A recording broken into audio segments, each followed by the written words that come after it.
Lakini huo kama mtu anakuja kuabudu, kilichokuleta tu ni kucheza tu na watu. Ni kwenda YouTube.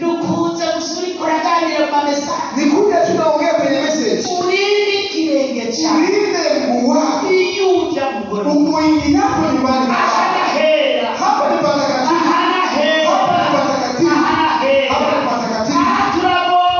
Na pia tunataka kukaribia ili tusikie nini Mungu anafanya. Kupitia neno lake. Kupitia katika walibaa. Kupitia katika ushuhuda. Hatukuja kupoteza muda. Lakini tumekuja kuomba. Ili maombi yetu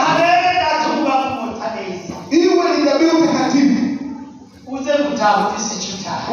Utoke hapa ukiwa na kitu ambacho umeandaa. Yeremia ndiye alisema. Kasema watu wangu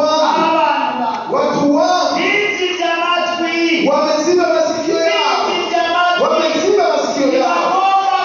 Hawataki kusikia neno langu.